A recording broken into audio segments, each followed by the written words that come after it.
Sir ಇದ್ರ ಜೊತೆಗೆ ಪ್ರೇಮ್ ನಿರ್ದೇಶನದ ಜೋಗಿ ಸಿನಿಮಾದಲ್ಲಿ ಪಾತ್ರ ಹೇಗೆ ಹೇಳ್ತೀನಿ, ಅದಕ್ಕೆ ಬರ್ತೇನೆ. ಹಾ.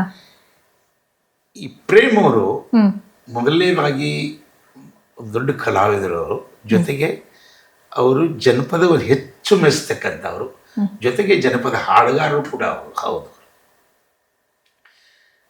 ಆವಾಗ ನಾನು ಭಾಳ ಎತ್ತರದಲ್ಲಿ ಇರ್ತಕ್ಕಂಥ ವ್ಯಕ್ತಿ. ಒಂಥರ ಅಭಿಮಾನ ಅಂದರೆ ನನ್ನ ಮೇಲೆ ಅವ್ರಿಗೆ. ಆ ಅಭಿಮಾನ ಎಲ್ಲಿಗೆ ಕರ್ಕೊಂಡು ಬಂತಂದ್ರೆ, ಒಂದು ಕರಿಯ ಸಿನಿಮಾ ನಿರ್ಮಾಣ ಮಾಡುವಾಗ ಒಂದು ಕೆಜಾಲು ಮಜಾಲು ಎಂಗೌಲ ನಿಂಡುಗಳು ಗೋವಿಂದ ಜಡ್ರಳ್ಳಿ ಎಂಗೌಲ ನಿಂಡುಗಳು ಹೆಂಗಂತ ಎಣ್ಣೆ ಸುತ್ತ ಮುತ್ತ ಮಚ್ಚು ಬ್ಯಾಡಂದ್ರೂ ಹೋಗುತ್ತಿಲ್ಲ ಪ್ರೀತಿ. ಈ ಹಾಡು ಗುರು ಕಿರಣ್ ಅವರ ಸಂಗೀತದಲ್ಲಿ. ಗುರು ಕಿರಣ್ ಅವರು ಅತಿ ನನಗೆ ಆತ್ಮೀಯರ. ಜೊತೆಗೆ ಈ ಒಂದು ಹಾಡು ಅಶ್ವಿನಿ ಅವರು ಖರೀದಿ ಮಾಡಿದರು. ಅಶ್ವಿನಿ ಸ್ಟುಡಿಯೋದಲ್ಲಿ ಈ ಹಾಡು ರೆಕಾರ್ಡ್ ಆಯಿತು. ನಾನು, ನಾಡಿನ ಹೆಸರಾಂತ ಗಾಯಕರಾಗಿರ್ತಕ್ಕಂಥ ದಿವಂಗತ ಅಶ್ವಥ್ ಅವರು ಸೇರಿ ಹಾಡಿದ್ದದು. ಇನ್ನೊಂದು ಯಾವುದೋ ಹುಡುಗಿ ಗೊತ್ತಿಲ್ಲ ನನಗೆ. ಎಷ್ಟು ಜನಪ್ರಿಯ ಆಯ್ತು ಅಂತಂದ್ರೆ, ನಮ್ಮ ನಾಗೇಂದ್ರ ಪ್ರಸಾದ್ ಅವರು ಬರೆದಿರ್ತಕ್ಕಂಥ ಹಾಡು. ಆ ಬರೆದಾಗ ನಾ ಅವ್ರಿಗೆ ಅಂದೆ ರೀ ಹಾಡೇನ್ರಿ ಇದು ಒಂದು ಅಂದೆ ರೀ. ಗುರುಗಳೇ ನೀವು ಸುಮ್ಮನೆ ಹಾಡ್ರಿ ಅಂತ. ನಾಗೇಂದ್ರ ಪ್ರಸಾದ್ ನನಗೆ ಭಾಳ ಆತ್ಮೀಯರಲ್ರಿ, ಸುಮ್ಮನೆ ನೀವು ಹಾಡಿಬಿಡ್ರಿ ಅಂದರೆ ಜನ ಏನನ್ನು ಕೇಳ್ತಾರೆ, ಪಲ್ಸ್ ಹಿಡಿದು ಹಾಡುಗಳನ್ನ ಬರಿತಾ ಇರ್ತಾರಲ್ಲ, ಅವರಿಗೆ ಅದು ಕರಗತ್ತಾಗಿಬಿಟ್ಟಿತ್ತು. ಎಷ್ಟು ಜನಪ್ರಿಯ. ನನ್ನ ಮುಂದೆ ನಾನೇ ಹಾಡಿದ್ದೆ ಅಂತ ಮಕ್ಕಳಿಗೇನು ಗೊತ್ತು ರೀ, ಅವ್ರು ನನ್ನ ಮುಂದೆ ಕುಣಿತಾರೆ ಆ ಹಾಡನ್ನು. ಅದು ಸಕ್ಸಸ್ ಆಯ್ತಲ್ಲ. ಅದೇ ಪ್ಯಾಟರ್ನ್ ಇಟ್ಕೊಂಡು ಜೋಗಿಯಲ್ಲೂ ಕೂಡ ಹಾಡನ್ನು ಒಡಿಮಗ ಅದು ಅದೇ ಪ್ಯಾಟರ್ನ್. 3 ಜನ ಅಲ್ಲಿ 3 ಜನ ಹಾಡಿದ್ದೆವು ನಾವು. ಇಲ್ಲೂ ಕೂಡ 3 ಜನನೇ ಹಾಡಿದ್ವಿ. ನಾನು, ಪ್ರೇಮ್ ಮತ್ತು ಜೇಸುದಾಸ್ ಅವ್ರ ಮಗ ವಿಜಯ್, 3 ಜನ ಸೇರಿ ಆ ಹಾಡನ್ನು. ಅದರಲ್ಲಿ ನನಗೆ ಎರಡೆರಡು ಸಾಲುಗಳನ್ನ ಎರಡು ಸ್ಟಾಂಜ ಅದು. ಆ ಎರಡೆರಡು ಸಾಲುಗಳು ಹೆಂಗಿದ್ದು ಅಂತಂದ್ರೆ ರೀ, ಇಡೀ ಜೀವನವನ್ನು ಅದು ಏನಂತಂದ್ರೆ ಜೀವನದಲ್ಲಿ ನಡೀತಕ್ಕಂಥ ಸತ್ಯವನ್ನು ಪ್ರತಿಪಾದನೆ ಮಾಡ್ತಕ್ಕಂಥ ಹಾಡುಗಳು. ಹುಡುಗಿಯರನ್ನ ಮುಂದೆ ಇಟ್ಟು ಸ್ಕೆಚ್ಚು ಆಗ್ತಾರೋ, ಪ್ರೀತಿ ಅಂತ ಹಿಂದೆ ಹೋದ್ರೆ ಚುಚ್ಚ ಬಿಡ್ತಾರೋ ಆ ಸಾಲುಗಳು. ಹಂಗೆ ಸ್ನೇಹ ಅಂತ ಒಳಗೊಳಗೆ ಸ್ಕೀಮು ಆಗ್ತಾರೋ, ಒಂದೇ ತಟ್ಟೆಯಲ್ಲಿ ಅನ್ನ ತಿಂದು 3 ತೈಡು. ಆ ಎರಡೆರಡು ಸಾಲುಗಳು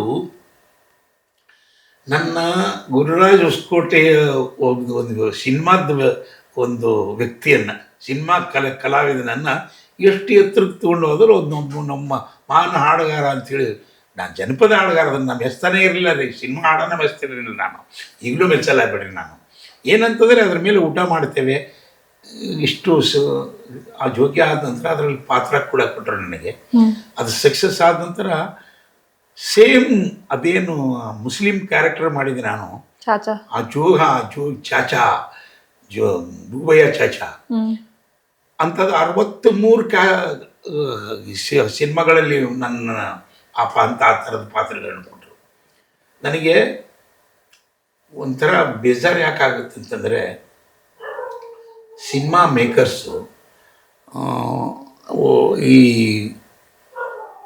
ನಿರ್ಮಾಪಕರು ಅಥವಾ ನಿರ್ದೇಶಕರು, ಆ ಸಿನಿಮಾ ಮಾಡ್ತಕ್ಕಂಥವರು ಅವರು ಹೊಸದನ್ನು ಕ್ರಿಯೇಟ್ ಮಾಡಬೇಕು.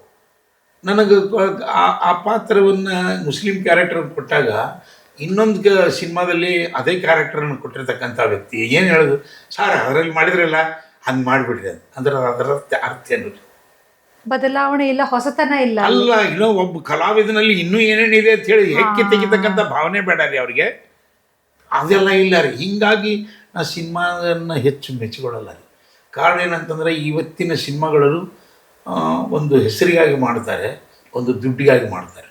ಅವರು ನಿಜವಾಗ್ಲೂ ಒಂದು ವಸ್ತುವನ್ನು, ಸಿನಿಮಾ ಅಂತಂದ್ರೆ ದೊಡ್ಡ ಮಾಧ್ಯಮ ಅದು.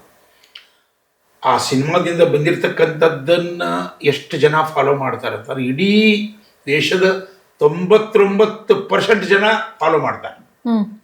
ಅಷ್ಟು ಪ್ರಭಾವಿ ಮಾಧ್ಯಮ ಅದು. ಅದನ್ನು ನಮ್ಮ ಜನ ಅದನ್ನು ಅರ್ಥ ಮಾಡ್ಕೊಳ್ತಾ ಇರಲಿಲ್ಲ. ಒಂದು ಯಾವುದಾದ್ರು ಸಿನಿಮಾ ಗೆದ್ದರೆ ಅದ್ರ ಬೆನ್ನ ಆಯ್ತು ಬಿಡು, ಹಂಗೆ ಮಾಡೋದು. ಈಗ ಒಂದೇ ಶೋಲೆ, ಒಂದೇ ಜೋಗಿ. ಒಂದು ಜೋಗಿ ಬಂದರೆ 200 ಜೋಗಿ ಬರ್ತಾವೆ. ಒಂದು ಶೋಲೆ ಬಂದ್ರೆ 100 ಶೋಲೆ ಬರ್ತಾವೆ. ಹಂಗೆ ಅಂದ್ರೆ ಅದೇ ಪ್ಯಾಟ್ರನ್, ಅದೇ ತರ ಡೈಲಾಗ್ಸ್. ತಪ್ಪಲ್ರಿ ಅದು. ಅದನ್ನ ಒಬ್ಬ ಮಾಡ್ತಕ್ಕಂಥ ವ್ಯಕ್ತಿ, ಸಿನಿಮಾ ಮೇಕರ ಹೊಸದನ್ನು ನೀವು ವಿಚಾರ ಮಾಡಬೇಕು. ಹೊಸದನ್ನು ಕೊಟ್ಟಾಗ ಇಲ್ಲಿ ಯಾಕೆ ಅವರು ಅದ್ರ ಬೆನ್ನತ್ತಾರ ಅಂತ ನನಗೆ ಗೊತ್ತಿದೆ. ಯಾಕಂದ್ರೆ ರೀ, ರಿಸ್ಕ್ ತಗೊಳಕ್ಕೆ ತಯಾರಾಗಲ್ಲ. ಹೊಸದನ್ನು ಕೊಟ್ಟು ಜನ ಸ್ವೀಕಾರ ಮಾಡ್ತಾರೋ ಇಲ್ಲೋ, ಇದು ಗೆದ್ದಿದೆಯಲ್ಲ ಹಿಂಗೆ ಕೊಟ್ಬಿಡೋಣ ಅಂತ. ಆರ್ಟಿಕಲ್ಗೆಲ್ಲ ಎಷ್ಟರ ಗೆಲ್ತತಿಲ್ಲೋ ಅಂತ ಇವ್ರದ್ದು ಲೆಕ್ಕಾಚಾರ. ಅಂದ್ರೆ ಅವ್ರ ಟ್ಯಾಲೆಂಟ್ ಬಗ್ಗೆ ಅವ್ರಿಗೆ ಸಹ ಒಂದು ಕಾನ್ಫಿಡೆಂಟ್ ಇಲ್ಲ, ನಂಬಿಕೆ ಇಲ್ಲ ರೀ, ನಂಬಿಕೆನೇ ಇಲ್ಲ. ನಾವೊಬ್ಬ ಒಳ್ಳೆ ಬರಹಗಾರ, ಒಳ್ಳೆ ಸಿನಿಮಾ ಮೇಕರು, ನಾನು ಕೊಡಬಲ್ಲೆ ಅಂಥೇಳಿ ಅವ್ರಿಗೆ ಗ್ಯಾರಂಟಿ ಇಲ್ಲ. ಅವ್ರ ಮೇಲೆ ಅವ್ರಿಗೆ ನಂಬಿಕೆ ಇಲ್ಲ. ಹೀಗಾಗಿ ಈ ಒಂದು ಕಾಲಕ್ಕೆ ಕನ್ನಡ ಸಿನಿಮಾ ಲ್ಯಾಂಡ್ ಎಷ್ಟು ಪ್ರಭುತ್ವವಾಗಿತ್ತಂದ್ರೆ, ಗಿರೀಶ್ ಕಾರ್ನಾಡು, ಕಾರಂತರು, ಆ ಟೈಮ್ನಲ್ಲಿ ಪುಟ್ಟಣ್ಣ ಕಣಗಾಲು ಅವ್ರ ಕಾಲದಲ್ಲಿ ಆದಾಯ ತಂದಿರಲಿಕ್ಕಿಲ್ಲ ಆ ಸಿನಿಮಾಗಳು. ಹೆಸರು ಮಾತ್ರ ಇವತ್ತಿಗೂ ಆ ಸಿನಿಮಾಗಳನ್ನ ನೋಡಿದಾಗ ಹೊಸತನ ಇದೆ ಸರ್. ಮತ್ತು ಇವತ್ತಿನ ಸಿನಿಮಾಗಳು ಇವತ್ತಿನ ಯುವ ಪೀಳಿಗೆಗೆ ಏನು ಕೊಡ್ತೀರಿ ನೀವು? ಬರೀ ಹೊಡಿ, ಅಪರಾಧ, ರಕ್ತಪಾತ, ಮಚ್ಚುಲಾಂಗು, ಎಷ್ಟು ಅಂತ ಕೊಡ್ತೀರ ನೀವು? ಯಾವ ಸಿನಿಮಾ ಮಾಡ್ತಾನೋ ಆಗ ಅತಿ ಅಸಹ್ಯವಾಗಿ ಗುಂಡ್ಲಿ ತಗೊಳ್ಳೋದು, ಗಡ್ಡ ಬಿಡೋದು, ಅಸಹ್ಯವಾಗಿ ನಾವು ರೌಡಿಸಮ್ ಮುದ್ದೆ ಹೆಚ್ಚು ಅದಕ್ಕೆ ಒತ್ತು ಕೊಡೋದು. ಇವತ್ತಿನ ಯುವಕರು ಅದನ್ನೇ ಬಯಸ್ತಾರೆ ಅಂತ ಹೇಳಿ ಆ ರೀತಿಯ ಒಂದು ಚಿತ್ರಗಳು ಬರ್ತಾ ಇದೆ. ಬಯಸ್ತಾರಲ್ಲ ರೀ, ಇವರು ಕೊಡ್ತಾರೆ. ಇವರು ಕೊಟ್ಟಾಗ ಅವ್ರು ಬಯಸ್ತಾರೆ. ಇವರೇ ಕೊಡದಿದ್ರೆ ಹೆಂಗೆ ಬಯಸ್ತಾರೆ ಅವರು? ಈಗೊಂದು ಸಿನಿಮಾ ಆ ಪ್ಯಾಟ್ರನ್ ತೆಗಿರಿ, ಇನ್ನೊಂದು ಬೇರೆ ಕೊಡ್ರಿ. ಆ ಸಿನಿಮಾ ಲೈಕ್ ಮಾಡಿರಕ್ಕಿಲ್ಲ, ಇನ್ನೊಂದು ಹಂಗೆ ಕೊಡ್ರಿ. ಯಾಕಾಗಲ್ಲ ರೀ ಅದು? ಒಂದು ಗೆದ್ದ ತಕ್ಷಣ ಅದನ್ನೇ ಫಾಲೋ ಮಾಡ್ತೀವಲ್ಲ, ಅದು ತಪ್ಪು. ಮತ್ತು ಅದನ್ನೇ ಎಲ್ಲ ಒಬ್ಬ ಹುಡುಗ ನಾನು ಸುದೀಪ್ ಆಗ್ತೇನೆ, ದರ್ಶನ ಆಗ್ತೇನೆ ಅಂತ ಯಾಕೆ ಬರ್ತಾನಂತ? ದರ್ಶನ್ ಆಗಲಿ ಸುದೀಪ್ ಆಗಲಿ ಹೆಂಗಾಗಿದ್ದಾರೆ ಅಂತ ಅವ್ರ ಕಲ್ಪನಾ ಇಲ್ಲ. ದರ್ಶನ್ ಆಗ್ತೇನೆ, ಸುದೀಪ್ ಹೆಂಗೆ? ಅವ್ರು ಕಷ್ಟಪಟ್ಟಿದ್ದಾರೆ, ದುಡ್ದಿದ್ದಾರೆ. ಅವ್ರು ಕಷ್ಟಪಟ್ಟು ತಮ್ಮ ಕಲೆಯನ್ನು ಆ ಮಟ್ಟಕ್ಕೆ ತರಬೇಕಾದ್ರೆ ಅವ್ರು ಪಟ್ಟಿರ್ತಕ್ಕಂಥ ಕಷ್ಟ ಎಟ್ಟು ಅವ್ರಿಗೆ ಗೊತ್ತು. ಅದನ್ನು ನೀವೆಲ್ಲಿ ಒಮ್ಮೆಲೆ ಸುದೀಪ್ ಆಗ್ತಂದ್ರೆ ಹೆಂಗೆ?